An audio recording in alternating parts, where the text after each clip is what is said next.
right on time, a few minutes after. So, good day, esteemed ladies and gentlemen, your excellencies, dear friends, and respected members of the media. Welcome to the second Pupin Forum held in Belgrade, this time titled Strategic Realignments, Innovation, Power, and the Rise of Agile Nations. And following the initial forum in Belgrade and last year's gathering in Washington, D.C., this year's event continues the mission of fostering transatlantic dialogue and collaboration through timely and future-oriented conversations. Serbia and the broader Balkan region stand at the crossroads of global competition and opportunity. As the international system is redefined, Serbia has the potential to emerge as a connector, linking, I would say, East and West, capital and innovation, diplomacy and business. And as you know, the mission of the Pupin initiative is to improve and modernize the historically positive ties between Serbia and the United States, also through dialogue, collaboration, and shared vision for the future. We would especially like to highlight that the Pupin initiative, as an independent and non-profit organization, relies solely on private donations and community support for its work and existence. So if you would like to support us and help make similar events possible in the future, third, fourth year in a row, we invite you to scan, I will show you now, this QR code on the back of your name badge. And your support means more than you can imagine. It fuels ideas, it connects people, and it creates, of course, opportunities. Today's forum is designed as a platform for thinking about the future, and we'll also explore how agile economies like Serbia can take advantage of the strategic shift through deeper transatlantic partnerships, also through growing tech ecosystems, energy diversification, and scientific leadership. This forum will also examine how U.S.-Serbia cooperation can evolve in this new political era and how the Balkans can improve its role in the global value chains, AI development, and emerging regional diplomacy. Today, I just want to tell you that you are not just attending the conference, you are becoming a part of the broader vision that is being shaped right here, right now, together, all of us. And once again, welcome to the second Pupin Forum. A round of applause, please. Thank you very much. I've said a few words, but I would like to invite to officially open the forum Vuk Velebit, Executive Director of the Pupin Initiative, to deliver his opening remarks. Thank you, Vuk, and please come to the stage.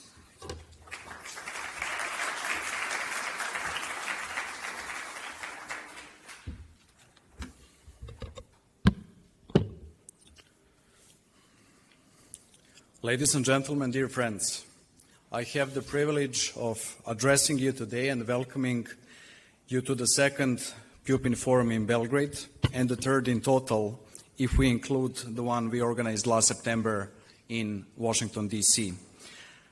The very fact that we are gathering for the third time in just 1 year is a powerful echo of the vision that united us. This idea is no longer just a spark of enthusiasm. It has grown into a strong, organized initiative that is gaining broader support and leaving an ever deeper impact. Almost 2 years ago, we stood at the beginning determined to address one of the most challenging and most important issues for Serbia's future, the state of Serbian-American relations. Today, we can proudly say that was once a vision has become a reality. Thanks to your engagement, your support, and your belief in this mission, we have built a bridge that connects two nations, two cultures, two worlds. Our organization, the Pupin Initiative, has undergone a profound transformation, both in its core and in its operations. Our network of friends, collaborators, and partners has grown many times over. What makes us unique is the fact that the Pupin Initiative is the first private organization funded entirely by the will and contributions of citizens from Serbia and the United States. People who believe this story carries strength, meaning, and a future. And we are deeply thankful to all of you who have supported our work so far. Because your support has enabled us to build an organization that has become a vital player at a time when the NGO sector is facing change and many organizations are losing momentum. We are here to fill that gap, and we are so proud to do that. This year's Pupin Forum in Belgrade is not just a continuation of our efforts, it is a call to action, a call for deeper understanding and stronger ties between Serbia and the US. We live in a time of big global changes. Geopolitical lines are being redrawn, the global economy is being restructured, and technology is redefining the very foundations of society. In this moment, dialogue, not only between governments, but also between peoples, economy, science, and innovation, is more important than ever. And Serbia, of course, once again in history, stands at a historic crossroads. Can you imagine that? Its unique position in the Western Balkans at the heart of Europe makes it a natural bridge between East and West, between traditions and the flow of new global trends. And that is why this year's forum is dedicated to strategic opportunities for investment, technological advancement, and innovation.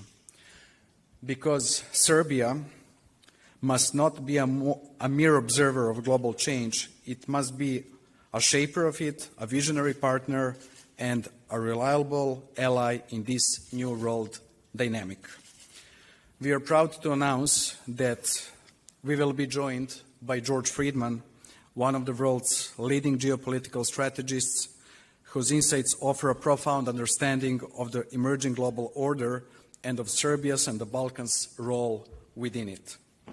But we do not seek only an eternal view, we also seek outside perspectives, and that is why we have invited distinguished guests such as Philip Ricker, former U.S. Assistant Secretary of State, and partner at DGA Group Albright Stonebridge, who has closely followed developments in our region for years, and Mr. Kau Sharha, Senior Fellow at the Atlantic Council, who brings us insights into the thinking and decision-making process in Washington. Our vision goes beyond politics. The Pupin Initiative builds bridges in economy, technology, and social development, and we are honored by the presence of Mr. Francisco Gonzalez, Executive Director of Economic Club of Miami, who brings a clear message. There is real interest in business relations with Serbia, and our task is to make them strong, sustainable, and long-lasting. But we are also proud to be joined by successful professionals from Serbian diaspora. Mario Živanović-Smith, former Chief Communications Officer at NCR, David Schock, co-founder of the Serbian Private Equity Association. Their experiences are valuable asset in strengthening our business community and connecting it with American partners. A special focus of this forum is placed on science and innovation, because our scientists and innovators are the heart and soul of the Pupin community. And with us today are Nemanja Petrović, Principal Engineer at Databricks, Nenad Tomašević, founder of DreamBio, who sold a revolutionary drug in a deal worth $1.9 billion, one of the largest in biotech, but also Mina Konaković-Luković, professor at MIT and researcher in computer science and AI. These outstanding individuals have built their knowledge in the most demanding global environments, and today they are here to share their experience with us and to inspire Serbia. This forum is not just a platform for dialogue, it's a space for action. Through informal networking opportunities, we are building a lasting community, a network of exchange, cooperation, and mutual support. Because the Pupin initiative is not just a group of people who meet once a year, we are driving force connecting Serbia and United States on every possible level. And you, our participants, come from various fields: academia, business, politics, and science. But we all share one common vision, that partnership between Serbia and the United States is not only possible, it is essential for the future, if there is will, commitment, and courage on both sides. At the Pupin initiative, we do not merely analyze the state of Serbian-American relations, we build them every day. We are accelerators of change, carriers of energy, trust, and enthusiasm. And today, more than ever, we are witnessing progress, the power of dialogue, the power of unity, and the power of shared future that we are building together. I hope that media representatives will manage to translate all of this. Before finishing, I would just like to thank you for being part of this important journey, community, and thank you for helping us to build this bridge. Welcome to the Pupin Forum, the place where we shape the future of Serbian-American relations.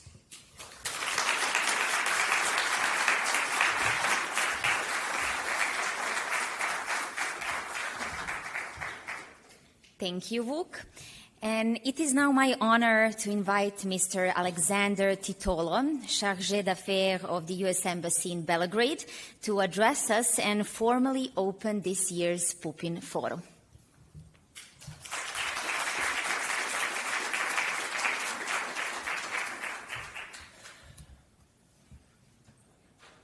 Dobar dan svima I hvala što ste došli I posebno hvala Vuku na pozivu danas da budem ovde sa vama.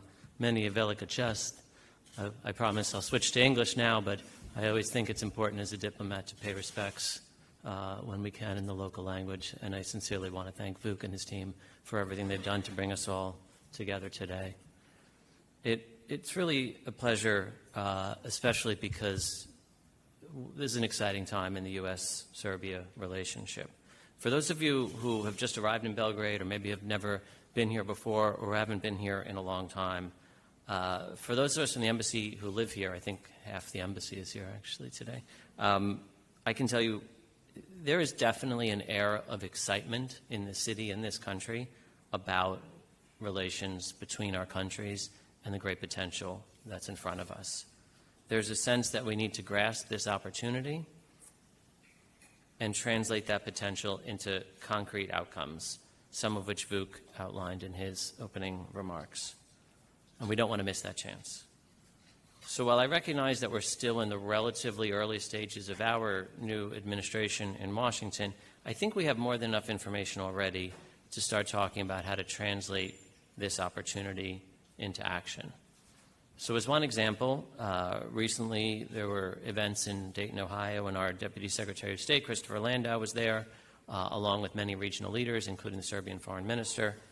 And the Deputy Secretary of State's very clear message to the region was, the United States can be a willing partner with considerable political capital. But we will only work with those countries that are committed to practical realism. We are uninterested in trying to transform other societies to fit a preconceived ideal, and we are uninterested in relitigating historic grievances. My experience working here in Serbia tells me that Serbia is ready to grasp this moment in partnership with the United States. Serbia has the potential to be exactly the type of agile, forward-looking country that we want as a partner. It has the talent, it has the institutions, and it has the ambition to lead in many areas. And the U.S. is here to support that leadership, not by directing it, but but by investing in it, by respecting it, and by partnering with it. But it takes more than just governments to turn this potential into reality. It takes committed patriots from across society. And that's why projects such as the Pupin Initiative are so important. Pupin is a grassroots effort to position Serbia as a regional and global leader in the 21st century in partnership with the United States. And while we at the Embassy are very supportive of this, as Vuk has said many times, Pupin does not take money from either the United States government or the Serbian government, because we're partners, equal partners. So thanks to this project, the United States and Serbia have laid a foundation for a serious, long-term relationship on the strategic level based on our shared belief in the power of innovation, sovereignty, and strategic cooperation. You all here today are proof that Serbia can seize this moment and succeed, along with the United States, in changing the world for the better of the citizens of both of our countries. You're also proof that the relationship between Serbia and the United States can be about the future, not the past. So I look forward to the discussion today. I look forward to hearing all of your ideas, and I very much look forward to seeing where the U.S.-Serbia relationship goes in the future with the help of the Pupin Initiative. Thank you so much.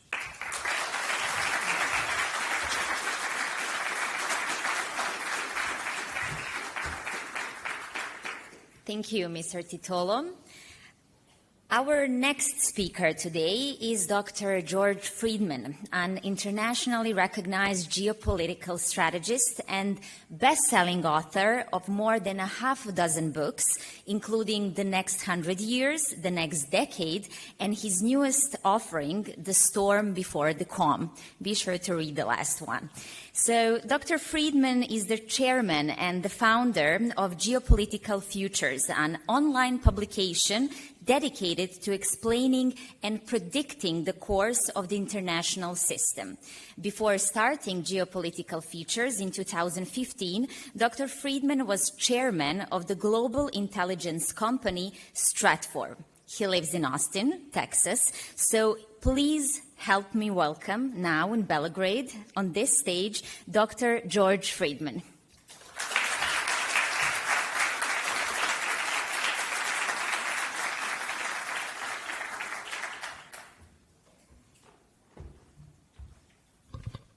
Thank you. I'm delighted to be here, and I'm stunned to be here. I visited Yugoslavia when you were Yugoslavia many years ago. I visited before and after the war that I think should not have been fought. And I now visit now stunned by how you have evolved. You are not what you were when I was here last. And clearly you will not be the same as you are now. You are moving. And so is the world. But sometimes nations feel that it's wonderful that they move, but they don't want the world to change. Unfortunately, that's not the way it works. It all evolves. The foundation of the system we had was created in 1945 at the end of World War II. It had two realities. One was a military reality, the other was an economic reality. These are not separable in geopolitics. They are part of the same fabric. And at the end of the war, there was a geopolitical reality. The Soviet Union had occupied half of Europe. The United States had not occupied the rest. It just happened to be there because that's where the war took us. And it was in the fundamental interest of the United States that the Soviet Union not occupy Europe, that it be limited in extent. And we forged the geopolitics of that period and had two foundations. One, the less important one, was the military one. NATO emerged, a union of countries that really were not in a position to have a military force, whose economies had been wrecked, whose lives had been wrecked. It was the world in which I was born into in Hungary. And in that world, the United States had to take steps. And it took two steps. One was the creation of NATO and other international military organizations designed to contain the Soviet Union. The other thing it did was create an economic system that was built on the need to see Europe, particularly, rebuild itself, and the rest of the world rebuild itself as a barrier to communism and the Soviet Union. This was a very abnormal system. The military system we understood. We stood in the middle of Germany, our troops were deployed. We said, we guard the Fulda Gap. And that's what we did. The economic one was the radical one. It put the United States in a position of having to re-energize and recreate the global economy. Not just here, but in Asia and elsewhere. And we developed a system that was essentially based on free trade. And this was not advantageous to the United States economically, but it was advantageous to us geopolitically. Because if we did not revive Europe, if we did not take the minor economic pain and profit that later came of having a Europe that could organize itself, defend itself, feed its people, create things like this, then we would be back in the war. Now, that was 80 years ago. The reality of America is that it reinvents itself. It was an invented country. It was invented at a conference, the Constitutional Convention, and they designed it like engineers. And regularly, we reinvent our country. It's not the way it is not sacred. That it is sacred to us. And so now you're living in a world where the United States is rebuilding itself. I won't go into the details of that, but it's not Trump that's doing it. It has been done over and over again every 50 or 80 years. And you're living through that. But at this moment, we have a geopolitical challenge that we didn't ask for. But it has an outcome that means the end of the Cold War. The Cold War did not end with the fall of communism. It simply created a different regime, but the tensions remained, the problems remained, and we remained. The Cold War ended in Ukraine. It ended in Ukraine because the Russian army proved a failure, that it could not conquer Ukraine even after 3 years, or even most of it. And that taught us something fundamental that had been argued in the United States many times. Are the Russians really as strong as they pretend to be? And we said, yes, they are, maybe even more. But when we saw them in Ukraine, the idea of Russia seizing Europe is a fantasy. This can't happen. Unless Russia radically changes, but it would have to change internally, it would have to change socially, it would have to change economically, and this would be the next generation's problem. And then would be a different foreign policy for Russia as well. So when we saw the capability of Russia, we also saw a new geopolitics emerging. First, the military system that we created in NATO was obsolete. Western Europe was no longer devastated and starving and incapable of developing. It had become the center of world commerce. It was quite able to produce itself. That it didn't wish to defend itself, well, that's a matter for them to decide. But the idea that the U.S. was responsible to defend it was a very different thing. We had fought many wars in communism. We had fought in South Korea. We had fought in Vietnam, badly, I'm afraid. We fought in the Arab-Israeli wars with the Russians supporting the Egyptians and the Syrians and the Americans supporting the Israelis. A generation, my generation, all served in the military. My generation and my children who served in the Air Force and the Army in Iraq. It is not surprising that at a point where we no longer have to take the risks of the world to protect the world from the Soviets, that we should want to step back and let the world that we healed, and we did heal it. We let it heal itself. We gave it the tools to do that. Let them carry the load, even if there is no load, but let them take it over. This had, of course, a military meaning. There is no reason why Europe cannot have a military that can defend itself. Not now. If they choose not to have that, well, they don't have the option of renting our army to take its place. And I served at this Fulda Gap, and I tell you, it was very cold, and we could see the Russians on the other side. And even if my children are in the Army and the Air Force, I don't want them to see that, or at least not alone.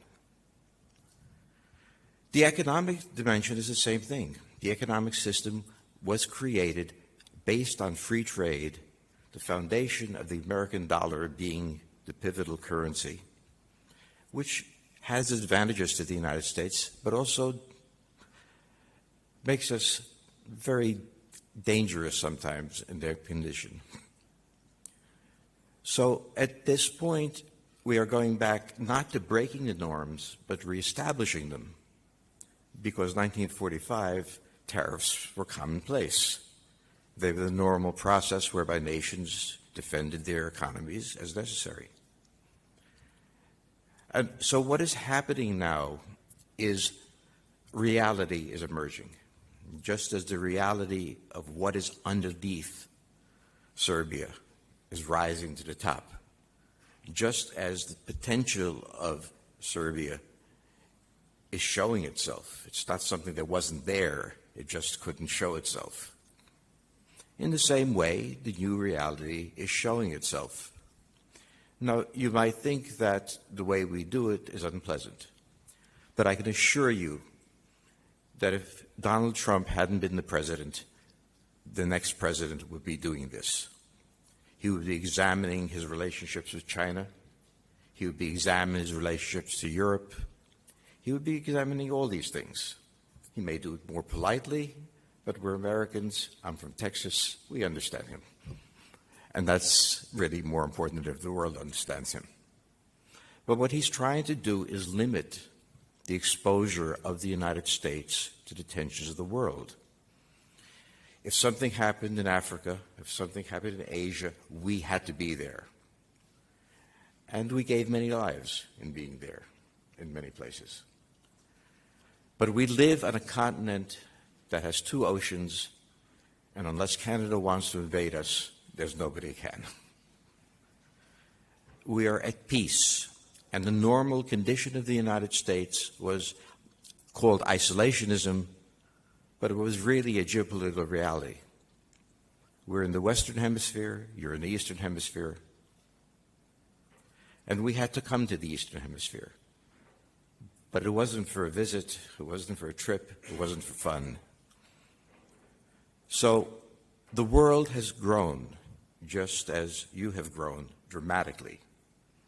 And the world is quite capable of dealing with its problems without our presence. And that in part means that our economy cannot be vulnerable to foreign trade, but must politically, as used to be the case, reorganize itself as it had to. And therefore, we reach a point at which we have to ask the question, what is to be done? A Marxist question. What is to be done is to pull back from the world, not abandon it. That's a ridiculous thing. We can't do that. We won't do that. But we are not responsible for the world. You're responsible for your country. The Germans are responsible for their country. I'll be responsible for my country. And this is stunning the world. It seems to be a violation of all norms. It was 1945 that was a violation of all norms. This is the recreation of the normal process, where one country doesn't stand toe-to-toe with another country threatening the existence of the earth. It is a painful evolution, just as your evolution in your country has its pains as well as its pleasures. But it's a necessary one. And that we're doing it in the manner in which we're doing it represents the American culture. And the American culture is very simple. We reinvent ourselves. And we do it with a lot of noise and storm and carrying on. And then it's done. So the world must now experience an American transformation. It transformed itself in 1945. That was 80 years ago. And it is transforming itself, and therefore the world as well. But into a better world, where countries that had not been responsible for things cannot afford being irresponsible any longer. This is a lesson being turned in Russia. It may be a great power, but like in Vietnam, you cannot beat a country that does not want to be beaten. And this means a great deal to how Europe should think of itself, and also tells you what your obligations are, not to us, but to yourselves. We are backing off into a more normal world. We are not breaking norms. We are recreating the old ones. And I wish this country more than anything great success. And I saw during my visit the incredible possibilities that are there in relation to the United States. And I thank you for putting up with me.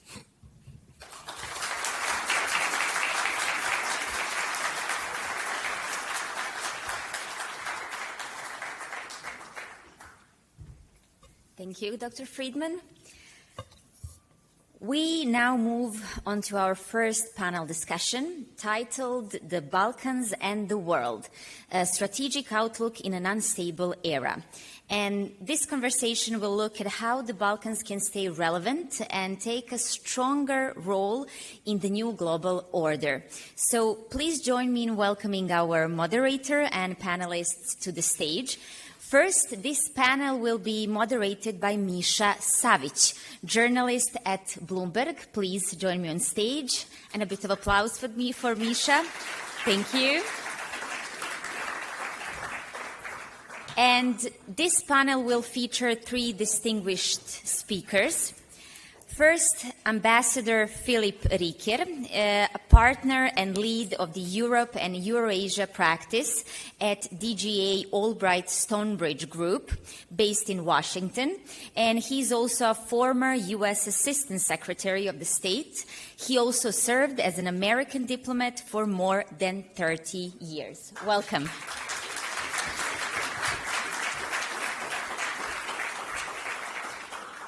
Now, Milan Krstić, assistant professor at the University of Belgrade.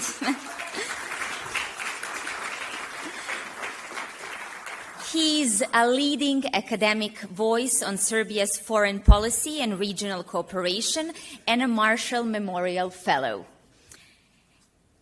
And last but not the least, Dr. Kash Arha, President of the Free and Open Indo-Pacific Forum, who is a strategist behind key U.S.-Japan energy and digital partnership, and also a leader on global realignments and tech diplomacy, as well as a senior fellow at Atlantic Council.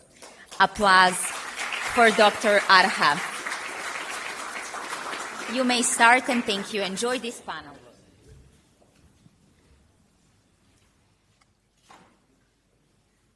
I'm really sorry to interrupt you. We just need to put a mic of each one of you so we can film it, if that's okay. Yeah. Sorry for this delay. We will continue in a minute. 2 mics. Wow. It's really wired, this technology. Yeah.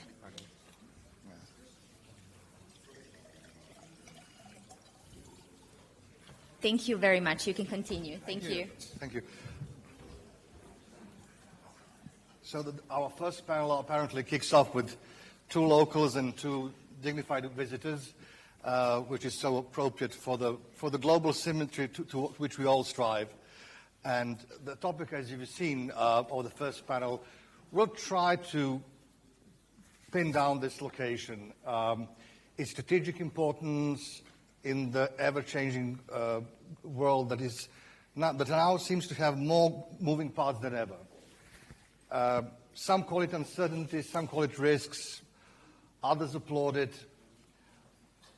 We won't take sides, we won't talk passionately, but we will try to at least remotely establish some facts and see this for this particular region, its position in the world, its importance, and the strategic outlook that is so important for Serbia and the rest of the Western Balkans, being a rather frustrated candidate for EU membership, handling at the same time so many other issues. Every now and then, we all need to take a break and take stock of things. And in that sense, I would like to ask Mr. Rieker if we can start with your comment, your perception, with this tradition of being a playground of world powers throughout the centuries. Is the Balkans becoming more important or less important? Is the global focus shifting or returning again? Misha, thanks. It's a very good question and a good place to start, but I'd like to start by thanking the organizers. I'm delighted I could be here. I want to congratulate Vuk and the whole team at Pupin Initiative for what they've done. It's great to see an organization like this, and as Mr. Titolo said, this is not some U.S. program or a government program. It's an independent program supported by people who are interested, supported by diaspora, supported by the private sector. And now that I've switched to the private sector after 31 years in government, much of that time spent in this region, I can see things with a different perspective. It's great to see also a very young crowd. Maybe it's just that I'm getting old, but it's great because what is important for this region, frankly for many regions in Europe, is the newer generations, the youth, and we've seen far too much departure of young people from Serbia and other parts of the Balkans, and I hope we can reverse that. There is a vibrancy here, as Mr. Freeman said, to come back to Belgrade and see what's happening here. I think it's very encouraging. When you talk about the region and whether it's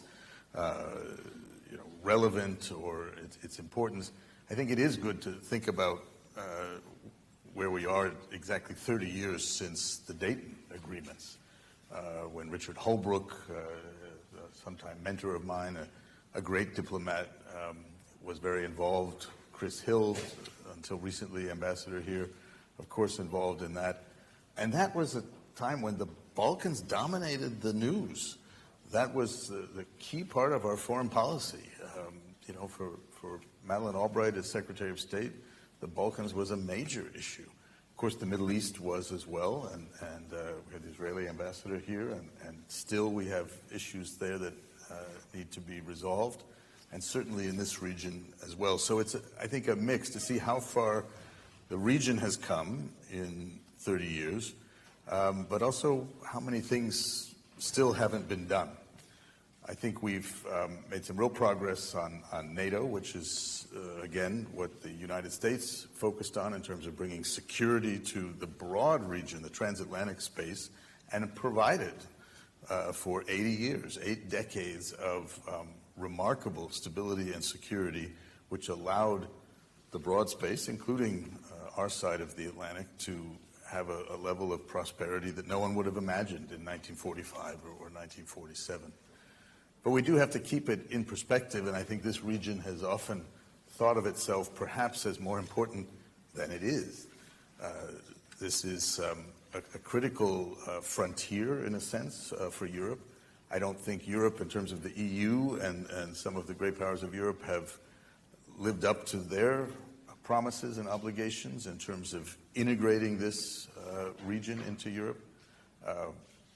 We had always said, as part of our foreign policy, coordinated with our European allies, that the key was taking the countries of the Balkans inside their borders as you know, we have them today, and having each of them integrate into Euro-Atlantic institutions. And we haven't gotten as far as we have there. So it remains a crossroads for energy, which is a crucial issue now. It remains an area where other powers, including Russia, try to exert influence, an interesting influence that the Russians are able to exert in Serbia, given that it's hard for me to find really anything tangible that Russia has ever done for Serbia. And so those are still issues that are being evolved, but we have to keep in perspective the size of the whole region in terms of its population. Total, the Western Balkans is still relatively small. And economically, while Serbia dominates the region, of course, with over 40%, almost half of the GDP of the Western Balkans, it is still relatively small. Yet, Belgrade, is a great European city. Historically, it's a city of innovation, of science, technology, development, and it needs to continue on the path to regaining that role, that historic role, in a peaceful manner. First of all, getting along with its neighbors, engaging with the rest of Europe on a path, I think, still toward the EU, challenging as that may be, and yet pursuing policies that the country can feel are best for its own interests. And, as we've already heard, and we'll get to, I think, a little more later, understanding that this is a transitional point. This is an inflection point. 2025 is, in some ways, I think, very much like 1989. Some might say like 1973 in terms of changes, how the U.S. looks at the world and looks at things. And you are not going to see a United States as engaged directly as it has been over these past 30 years in this region. I sit in Washington from a private sector perspective, but remain very closely tied with contacts at the State Department, in the administration, others outside the administration. They are not focused on Europe, and they're not focused on the Balkans. That doesn't mean we won't be engaged. It doesn't mean we won't have embassies with strong leadership and active diplomats who engage in diplomacy, including soft power diplomacy, including important security issues, and more importantly, economic issues and opportunities. And I think that's what you have a great chance of doing to make the region relevant, is looking at how you can contribute to economic growth, prosperity through innovation, through reforms as they're needed. I was recently down in Skopje for a similar organization, Macedonia 2025, which is drawn from diaspora, supporting the country and the opportunities. And those are the kinds of initiatives that Washington is focused on seeing. If I get this right, we're the unwanted attention as typical of a troublemaker is waning, but there are opportunities to gain attention in a more productive way. I think that's exactly the way to look at it. You should gain attention for what you're doing in initiatives, in things that Belgrade was famous for. You think of Tesla, it's not just a car made by Elon Musk who's taken over that. That is something that belongs, here to Serbia. Pupin, others, great contributions, and that's what you should be focused on, and that's where you're going to make a mark in Washington, as well as in New York and London and other places that count. Well, those specific contributions were made on the other side of the pond, but I understand. Mr. Krstić, what is your opinion on this? Is the tension waning should we let it happen or reformulate, recalibrate this kind of attention, and if so, if it's necessary, how? First of all, thank you for the question, and also I would like to thank the organizers for inviting me. I would like to thank Vuk and all other fellows from the Pupin initiative for organizing this event, this forum, and also for organizing other events which incredibly contribute to the development of the U.S.-Serbian relations. And to try to briefly and shortly answer to your question, I think that the attention is needed in certain circumstances, and it could be used both in good and bad ways.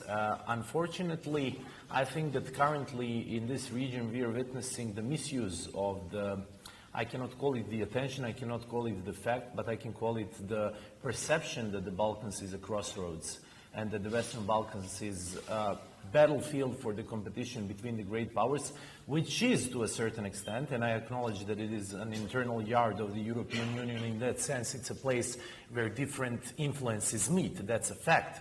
However, the overemphasis of this region as a battlefield in a new Cold War is something that is beneficial for populists in government, including in Serbia, because it's easier to term something colored revolution than to say that students are dissatisfied with the corruption and the government. You just discredit them if you present them as an influence as actually an instrument of the influence of a foreign actor. That is not typical only for Serbia, that is typical for all regions, for almost all of the governments in this region. I can mention examples of the previous government in Montenegro during Milo Đukanović, doing more or less the same, maybe in a different manner. So it is being misused, but to come back to what is like the essential part of that claim, there is some sort of truth. So the region is still internal backyard of the European Union and the Euro-Atlantic community in a broader sense. That means that it's not part of the solid structure. It's not part of the house. It's a backyard. But it's a backyard which is contained. Unfortunately, it seems to me that the European Union and to a certain extent United States, but not as much because they have different interests, but considering that the European Union is surrounding the region, unfortunately some people in the European Union maybe think that that it should remain the internal backyard, that it should not be integrated into the structure of house. And that is a bad solution. So if you are satisfied only with containing the entrance of other actors such as Russia and China and not integrating this region to the European Union, that will in long term cause huge problems. And unfortunately, due to the fact that we can witness that the European Union policy had a huge enlargement fatigue and did not integrate anyone since Croatia in 2013, I think that we have a lot of reasons to be afraid that this is the long-term strategic orientation of the European Union, although the event in Ukraine might change this a bit, and maybe Montenegro and Albania might become new members, but I would advocate that it would be better to have the regional approach and the integration of the whole region. And to finish with one another remark, so it is also a lot up to us, and I think that politicians in this region obviously tend to present the structure as so complicated that their agency is almost neglected, because it's then easier to say it's Western fault, it's Russia's fault, it's China's fault. It is a lot up to us to get the positive attention, as Ambassador Riker said, and to try to use the fact that we are at the crossroads in the best manner, but also to signal what is our strategic direction. And that is something that I think that Serbian, but not only Serbian, also in Bosnia and Herzegovina, to a certain extent in Northern Macedonia, policy lacks at this moment. Well, this is very inspiring that we actually may need at some point input from an EU representative, because there are, when you take a look at the map, we do look like a missing piece of the puzzle, and the puzzle will apparently remain incomplete for quite a while.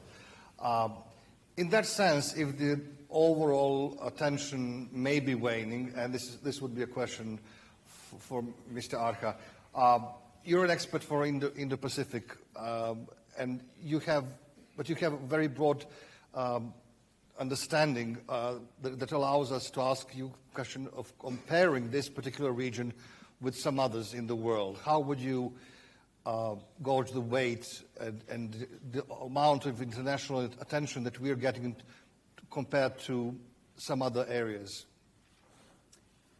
Well, thanks for the question. Good afternoon, and Vuk, I give you my congratulations as well. Going around, not only is you're unique in the way you raise your fund, but you're unique in your age of all the people involved. So I think the notion of having young people leading important discussions, it puts you in a very good stead. Yeah, hats off to you. Also, I think I'll build up on something that George really appreciated your comment, and I think Alexandra, you as well. I couldn't agree more with George about America reinventing itself. That's the hidden strength of our country. We go through it periodically. We use different words, whether it's isolationism or not, whether it's abandonment or withdrawal or calibration. That may be a term to be used oftentimes. But as we are doing this, it's important for people to not get lost in rhetoric, but the facts. And every time an American says, I don't want to spend time in one region, I'm going to focus on the other, that is 100% he's going to end up focusing on the region that he says, I'm not going to focus on. Obama made pretty grand plans that he's not going to focus on the Middle East. That's all he did, because he didn't know foreign policy any better. And President Trump has said, we're going to focus on Indo-Pacific. I wish that were true. Where has he spent most of his time? Trying to get peace in Ukraine, trying to get peace in Hamas, in Israel, and see if we can get an Iran deal. We're still waiting for an Indo-Pacific initiative out of the administration. I have spent more time in Europe than I do in Indo-Pacific. I've never been to Serbia. It's my first time. So if this region was somehow lost and was withdrawal, I would not be here. Not to take anything away from great persuasion of Vukta that I should be here. So I think this notion that either America is abandoning or giving up in Europe or focusing on one or the other region just doesn't bear up. And that's where the young people come in, because the old people are intellectually lazy. They just follow what the slogans on CNN are, and they'll repeat it. If you watch CNN and BBC, you would hear of American abandonment of Europe ad infinitum, over and over and over again. Utter nonsense, but it does somehow sell to the crowd. Now, the question relates to that and how it kind of comes to Balkan. The question is whether it's important or not. Throughout its history, it only gets attention when it's a bit of a pain of most people around. And so I think the question of it stop being in a pain and being a positive attraction is a change for this region. And the only people who can do that is yourself. Nothing we can do from outside making that happen. In that context, there is, as again George was talking about, there are new geopolitical currents going on. And one of the most important ones are this idea of a Indo-Mediterranean convergence, of Indo-Mediterranean economic convergence. This probably going to have more transformative effect on the world than even China's rise, and to some degree China's domination on global supply chains. And again, that's nothing new. That's how the history goes. If you look at it, and I think there's some interesting new books, but it's useful to look at it, that if you find where the greatest concentration of Roman coins outside of Roman Empire were on the Indian subcontinent by a very long margin. You have Pliny at that time, an admiral in Rome, who said, very similar to Trumpian discussions, that he hates all the gold from Rome ending up in India. And for a very simple reason. At that time, from either AD 100 to 1700s, India was 20, 30, 40% of global GDP. So it was largely driving most of the trade because it was that large, a lot larger than what China is today. And that's where most of the trade came out. In fact, other numbers suggest that 30% of the Roman revenue, the Roman Empire revenue, came from customs duty, as most people do before they came up with sales tax and income tax and property tax. All you had was customs duty. That's all you have even today in Afghanistan. So 30% of that came on Indo-Mediterranean trade. That is now being resurrected largely because of India's rise as the fastest, largest growing economy, and largely because of Middle East saying, I need to diversify, I want to be a sort of a trading hub, not just an oil and gas hub, and for Europe to change its diversification. So that's the most important geopolitical, geoeconomic phenomenon going on right now. How does Balkans avail of this opportunity, which is, I think, the critical question it has, and how it be relevant? In this case, being part of EU or not being part of EU is a big issue because everybody wants to come in to the European market and the easiest way to get in. So whether it's easy or not, I think that's an important role to play for the future. And one more thing I'd say, I hear a lot about strategic autonomy. I'm up to my damn ears about strategic autonomy. So when I'm out in India, there's all these non-aligned kids. They're the ones that like to lecture about strategic alignment and strategic autonomy and non-alignment. First, non-alignment weren't that many non-aligned to begin with. It was aligned more with the Soviets than they were with us. So let's put this nonsense of non-alignment down. Second, every country that has strong relations with America, its strategic autonomy goes from here to there. That's like that old movie for Tom Cruise film, you know, Night and Day. Your survival goes from here to there. So our strongest partners, whether it be UK, whether it be Israel, whether it be Japan, their strategic autonomy with us is over there. Without us is pretty low. Same thing for Europe. And ironically, you can make the case that Trump's the best thing that ever happened for strategic autonomy for Europe because they're just going to announce today that they're going to have 5% of the GDP for NATO. So strategic autonomy is a play that ought to be played by adults by knowing that the people are not stupid who listen to it. And I think you need to play the game absolutely to your own national interest.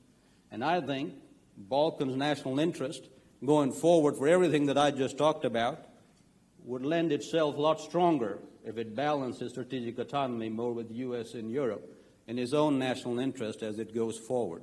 We can talk more about it, but I think that would be a good way to stop. Thanks. Great. I really appreciate that.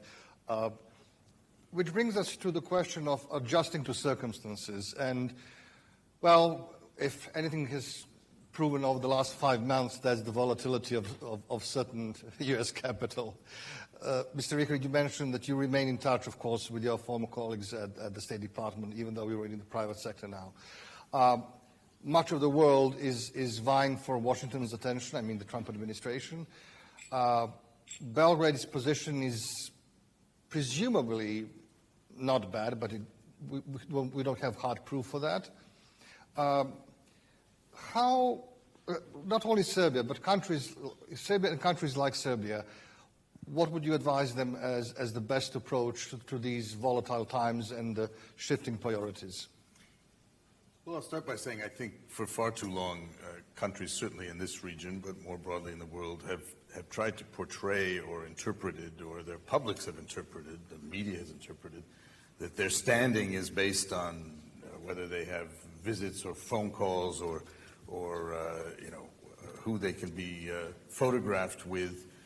What kind of special envoys may drop by.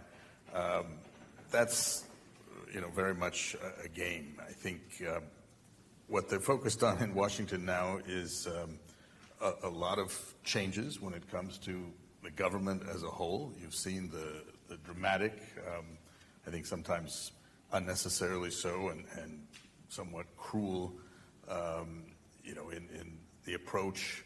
The elimination, essentially, of USAID, reform and rethinking and looking at where we're directing, development assistance and disaster relief. Those are important things that should always be carried out, I think, with Congress. But then to call the people that were implementing programs criminals and corrupt, I think was a little bit outrageous and unnecessary. And distracted, actually, from the positive things that can be done by taking a look at programs and reforming. So that's going to take a while to evolve. The State Department is going to be slimmed down. It's already happening. You're seeing a great deal of attrition from sort of generations of diplomats, a freeze on hiring, and there's going to be more of that. I think their plans are not as draconian as some of the reports that came out in terms of eliminating whole bureaus focused on regions. You'll still have a solid diplomacy, certainly for this region. You know, there'll be an office within the Bureau of European Affairs that focuses on South Central Europe and Central Europe. Our embassies will remain robust and I think be staffed by professionals who can speak the language, who understand the history and the context of the region. But more importantly, I think you're going to see a reliance, and this is something that sort of made my decision to shift after 31 years. I said, I see that the private sector is going to play a much more important role. And private sector, whether it's finance, private equity, or major corporations or energy corporations, joint ventures, people looking for innovation, of course the tech sector and AI, that's going to play a more important role. And what I do at our firm is advise companies on that, what we call sort of a commercial diplomacy, to help them understand the context in which they're working, but how they can use this greater power that the private sector has to engage in their own diplomacy, as it were. And I think that's going to be ever more important. And that the administration, the government of the United States, is going to look to private sector and others to take some of those roles. Defense sector is going to continue to be very important. I mean, you heard that, 5% of GDP. Europe and the European countries finally taking their role, not just in terms of sovereignty, but in terms of meeting the obligations that they've undertaken. That's exactly where I'm going to. But also, yes, question for the two of you. This notion of no free rides in terms of security. Do you think that Washington is going to be super strict with everyone in the same way, or adjustable? Also, in case of Serbia, we have this vestiges of certain reputational damage from the past. How far have we come in the process of overcoming that? Is there still more healing needed? And what would you suggest in that sense? Would you like I guess the comment I would make, and then I'd love to get an interpretation, is that it has to start with you. You've got to start overcoming your own past. And I've said that for a long time. The grievances of you know, not just the last 30 years, but hundreds of years, has got to end. And look at what you have now, the opportunities, the resources. It doesn't mean you give up your traditions, your pride in country and the things that you've accomplished, but think of yourselves in a broader context and what you can do today. I think it's time to move on from some of these lingering, frozen conflicts that, as I said, are going to get less attention from Washington, certainly, and I think from other capitals. It's time for Europe to do the same thing, to sort of say, here's what we envision in terms of what we used to call a Europe whole and free, the EU bringing these countries in. Let's get that kind of thing done. But it has to start with you. I think you spend too much time thinking about what the rest of the world is thinking about you, instead of thinking about what do you think about you? How do you feel about your country and your region and the role you play in it? As a lecturer at the University of Belgrade, we're really curious to hear your comment on this.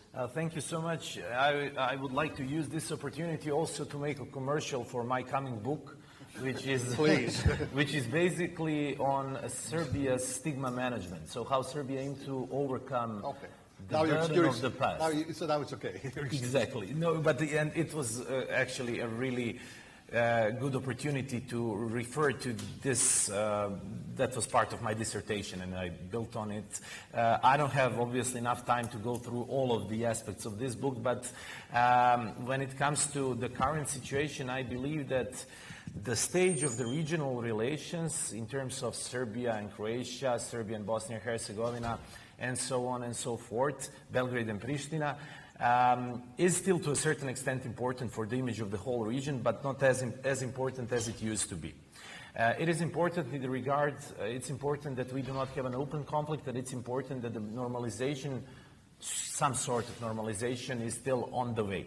However, I do believe that those ideas that we had 10 or 15 years ago in the region, and that is that we can actually get to a single version of the truth and single interpretation of what has happened in the Balkans, I think that that idea has died. And I would like to refer to another book which is called The History Can't Cure. It's published by Lea David, who was also a proponent once back in time of some sort of reconciliation through aiming to establish a joint history. I don't believe that that is something that is achievable in this region anymore. But what is important is that while we keep to our interpretation of the 1990s, we also aim to focus on how to cooperate in the future. Some issues will obviously fade away with the time. Maybe it will take some additional time. It's been 25 years since the change of regime in Serbia, since the change of regime in Croatia, and so on and so forth. Maybe we will need another 25 years. Some experts claim that it's at least half a century needed to get over some of the past wounds. Maybe we will not get over them. The Middle East is a different example when you never cure from some conflicts which seem to be internally, despite the fact that they are not. But to come back to your question regarding the defense, I believe that there will be a sort of flexible approach. Obviously, Serbia is in that regard in a different position, considering that it's not a NATO member, but it obviously cooperates quite well with the United States in this regard, and there is a partnership with the Ohio State National Guard, and the partnership in the scope of partnership for peace with NATO. But it's obviously a smaller level of cooperation than when you're formally a member of alliance, like basically all other states in the region besides Bosnia and Herzegovina and Serbia are. In that sense, I believe that there will be a pressure on Montenegro, North Macedonia, and other NATO members in the region to increase defense spendings from the U.S. administration. But I don't believe that the goal might be or will be equal for all of the countries. If they have to offer something in advance, in return, to the administration in D.C., I think that this transactional approach, which is basically being used by the Trump's administration, will also have influence on their assessment of this topic, and that if they offer something in return, then maybe this level of 4% of spendings on defense might be reduced to 3 or even stay at 2, which is something that used to be a rule. Absolutely, excluding the element when you simply have to catch up.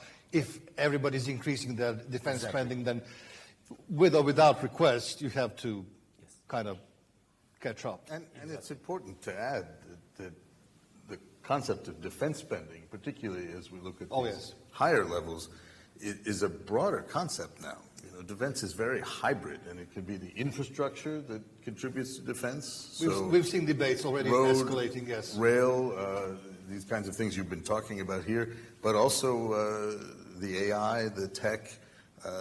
Defense is increasingly about sophisticated all over the place technology, and I think that's an area where you can keep contributing GDP resources. Yes, so it should not be regarded as waste. Exactly. Yes. Mr. Arha, and you've been involved in regional initiatives like EU's Global Gateway, 3Cs Initiative, the Blue Dot Network. Please tell us something from that experience, and what elements, especially in the concept of great power partnership, can be applied or conclusions drawn that may benefit this particular region? I think that's a good question. It's a good question for Balkans as to how do you fit in. The moderator obviously doesn't know what to do with me because he looked at it and I've got weird and different backgrounds. So you ask, how does this work in this context, which I think is useful. Let me just answer the defense question, which is very relevant to your part. So the defense thing, we're now going to talk about 5%, out of which 3.5% would be hard defense. 1.5% of the 5% would be the additional side, which largely would be mobility, infrastructure, and other element. So when you talk about 3Cs, 3Cs is a economic initiative that says, hey, most of the commercial connectivity in Eastern Europe is east-west. And we really want more north-south commercial connectivity so we can link Baltic to the Adriatic to the Black. Those are 3Cs. Now, that was an economic concept, and it didn't really get enough heft, enough support, enough money to make this strategic vision come to true. It had a lot of small projects. Every country, like bureaucrats do, they gave like small projects that put it together. Now you have a Ukraine war and a military imperative of mobility, which is very, very important. You have Finland now becoming part of NATO. So now you have a need that if I had to move troops or assets, everything from Finland to Romania, I really do not have a good infrastructure, largely rail or road, to be able to do so. So what you have now is, upon an economic concept, you'll have a military imperative to build infrastructure north-south. That'll bring a huge impetus to the 3 Cs and make it a little bit more. Now, how does that relate to Balkans as well? So there, in the rest of Europe, EU and NATO, you'll have now money being spent on infrastructure for dual purposes, for both for security and for commercial purposes. Here, in sort of the largest part of Balkans to be playing into this big game that you asked me the question on, whether it's the global gateway of European or the 3 Cs or is the IMEC, the India, Middle East, Europe corridor, all of that will come down to infrastructure over rocky, mountainous terrain. And that costs money.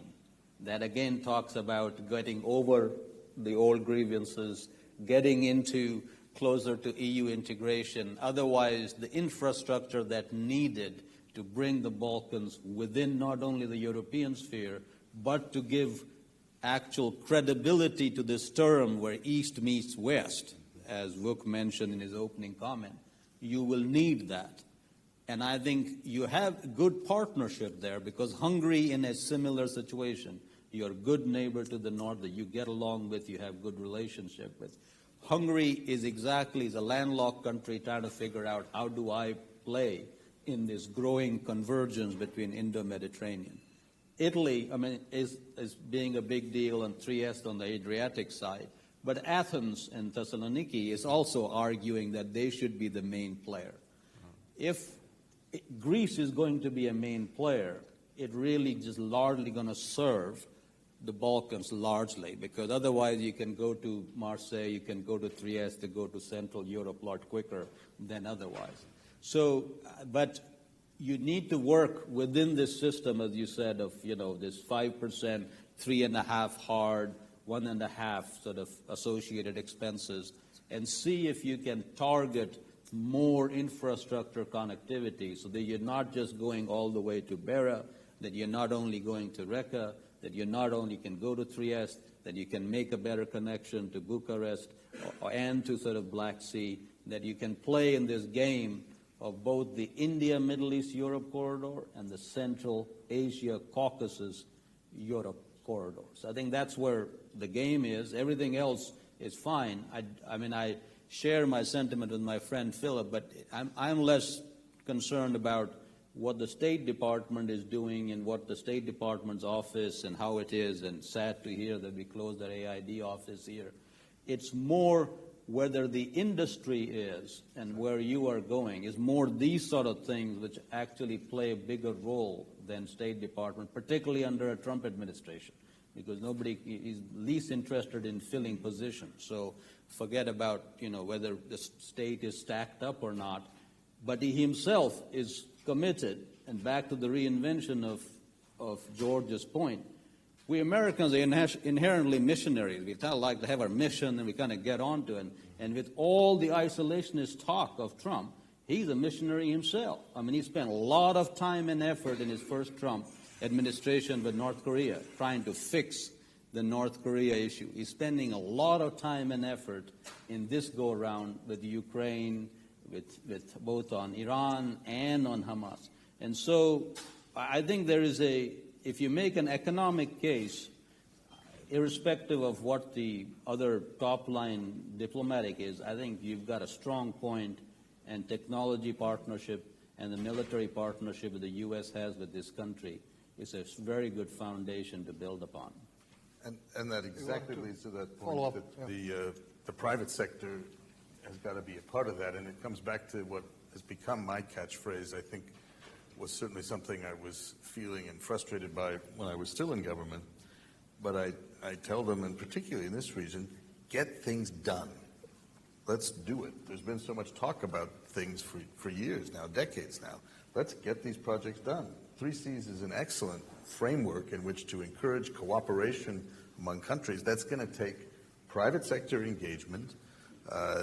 That's what I try to do now, is bring the private sector, integrate them, be that fiber between government, where there's funding, where there's coordination at a certain level, and implement. Get the road projects done. I mean, I've seen projects in the Balkans that have sat around for decades and never gotten finished. And imagine the difference it would have been if you'd gotten some of these highways in connecting parts of the region that were more isolated, the difference they would have had in terms of opportunity, in terms of economic activity, in terms of investment, in terms of belonging to, let's say, Europe and the 21st century. Are you referring to the projects that got jump-started later, or still lingering? Or you look, obviously, I know very well North Macedonia, and you look at the Corridor 8 that they're finally working on. When I first came to the region and served in Skopje back in the 90s, they were already talking about that road. They'd already 2 or 3 times started various pieces. You could go and see foundations that were laid, and then they never got finished. Get these things done and do them. Let the people see that the government can do this. Turn it over to private sector who can implement these things. And this kind of comment, is it applicable to Serbia as well? I think all across this thing, and certainly in our country too. Look at our infrastructure in the United States. There's a reason why I asked, because one of the highlights has been completing a number of infrastructure projects, and somehow it hasn't been a major contributor to overall political climate. Almost the opposite. I think you know what I mean. Getting these things done is crucial for people to be able to see things, to benefit from what they're there for. And infrastructure is a key part of that. And that plays right into the whole question of security and defense as well, because it's all interlinked. Obviously, we have a huge role to be played by the private sector. Question for everyone in Serbia and the rest of the region, but particularly in Serbia, what would you expect, what kind of activity, a level of activity by the NGOs, including like the organization like the Pupin initiative? What would be their role and most beneficial way in the process? Well, if you want, I can start as an insider. Yeah. So, and also as at least partially a member of a CSO in this country, considering that I'm also wearing 2 hats besides lecturing at the university, through one organization, Center for Social Dialogue and Regional Initiatives, and also through cooperation with organizations such as Pupin Initiative. I think that it is of a vital importance for the long-term people-to-people cooperation between the United States and Serbia to devote as much attention as possible to these projects. And I'm not talking this only for commercial purposes like I did with my book. I really believe that it's of vast importance to try to build these bonds which will not be affected directly by the regime, or any regime, in Belgrade, in Washington, any government. So in that sense, this is the establishment of a long-term bonds. And in that regard, I do believe that there are a couple of layers. The first one are organizations which are like Pupin Initiative, funded by private donors, financed by private donors. The second layer are civil society organizations which deal with the issues of democracy and human rights, which will probably be in the shadow now during Trump's administration. But I do believe that it's a long-term strategic goal of the United States to have watchdogs and safeguards of democracy here in the region. Despite the fact that USAID will cease to exist, I do believe that there are still some funds which could be devoted at least to organizations which care about the electoral process, because I think that is vital for the democracy in Serbia, and I think that it's vital for the long-term US-Serbian relation to have at least electoral democracy at some level of development. And the third thing is church.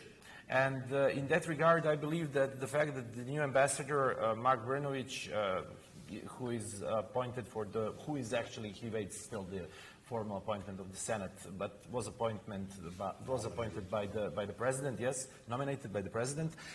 He's a religious. He belongs to Serbian Orthodox Church, and Serbian Orthodox Church in the United States of America, I think, has a great role in gathering Serbian diaspora. And I do believe that the church could help to increase the level of cooperation between Serbia and United States and between Serbs and Americans, because church gathers also more conservative people that could, besides those that are liberal and have maybe pro-US orientation or pro-Western, these conservative people could also see how beneficial for Serbia is to have a long-term cooperation with the United States, and vice versa. Serbian Orthodox Church in United States can explain the field to the local population in those areas where Serbs live, how Serbs are important for United States, both from historical point of view, mentioning Tesla, Pupin, and others, but also for the future development of some sort of long-standing and sustainable cooperation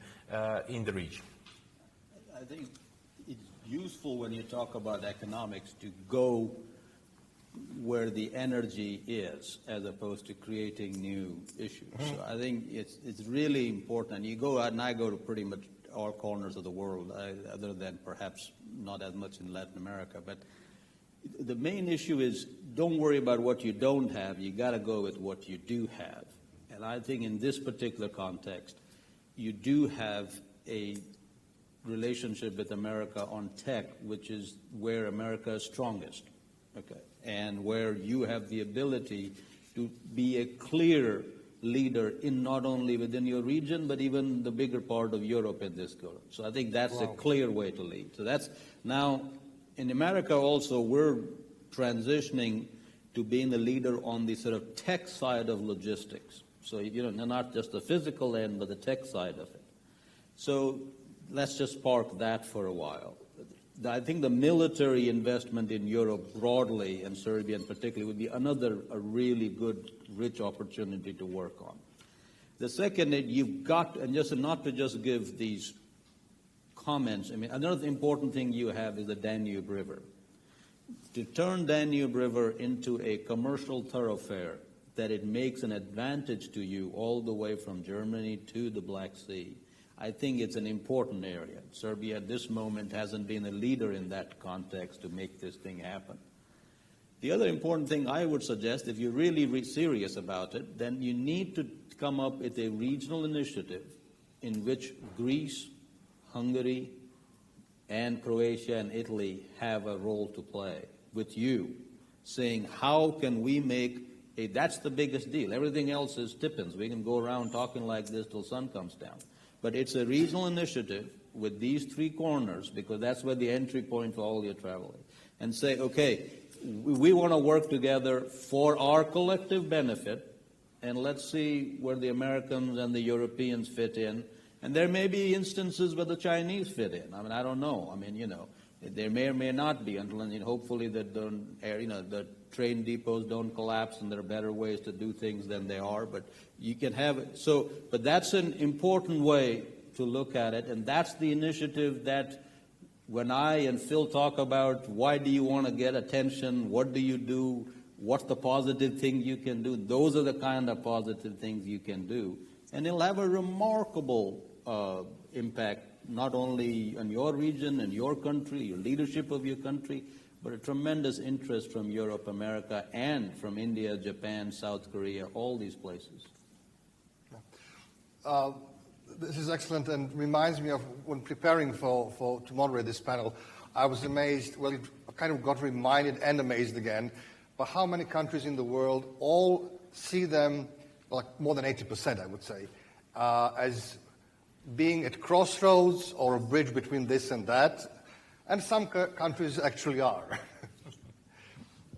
So thank you very much for your contribution. This was an excellent panel. Thank you so much. Thank you very much.